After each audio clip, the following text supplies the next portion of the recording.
గత పాలకులు గత కమిటీ నిర్వాహకులు చేసినటువంటి నిర్వాహకం గురించి చెప్తా ఉన్నారు. వాళ్ళ స్వామివారి ఆస్తిని జాతీయ సంపదను కొల్లగొట్టే ప్రయత్నం చేశారు. వాళ్ళ ఎర్రచందనం వీళ్ళంతా వీరప్పన్ వారసులు, అంతా కూడా వీరప్పన్ వారసుల చేతిలో ఉన్నటి వరకు కూడా టీటీడీ ఉండే. స్వామివారి పవర్ ఎంతో తెలుసు, స్వామివారి శక్తి ఎంతో తెలుసు. సరే సంవత్సరాలు వాళ్ళు ఆడిందే ఆట పాడిందే పాట కావచ్చు. ఇవాళ ఏమైంది పరిస్థితి? స్వామివారి జోలు పోతే ఏమైంది పరిస్థితి? కాబట్టి ఎర్రచందనం పేరుతోని దొంగదందా చేస్తూ వేల కోట్ల రూపాయల స్వామివారి ఆస్తిని జాతీయ సంపదను దోచుకుంటూ వాళ్ళే ఇవాళ రాజకీయాలను శాసించే స్థాయికి వచ్చారు. రాజకీయ నాయకులను వాళ్ళ గుప్పిట్లో పెట్టుకొని ఎన్నికల్లో గెలవాలన్నా, ఎన్నికల్లో ఖర్చు పెట్టాలన్నా, పార్టీలు నడవాలన్నా, చివరకు ప్రభుత్వాన్ని కూడా అప్పులు ఇచ్చే స్థాయికి వచ్చినంటే ఇంతకన్నా దుర్మార్గం, ఇంత సిగ్గుచేటి కూడా కాదన్న విషయాన్ని మనం గుర్తుంచుకోవాలి.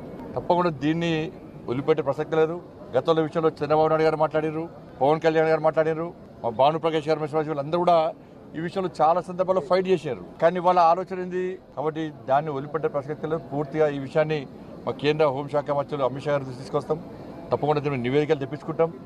ఎర్రచందనం స్మగ్లింగ్ పేరుతోని స్వామివారి సంపదను, జాతీయ సంపదను ఎవరైతే దోచుకున్నారో, అక్రమ దందా చేశారో ఆ మూర్ఖులను వదిలిపెట్టే ప్రసక్తి లేదు. మా మీద ఏ రాజకీయ ఒత్తిడి ఉండదు. రాజకీయ ఒత్తిడికి భయపడేటువంటి వ్యక్తులం కాదు. మేము ప్రజా సంపదను, శ్రీవారి సంపదను, జాతీయ సంపదను కాపాడే వ్యక్తులం.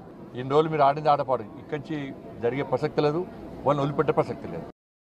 Please subscribe .news.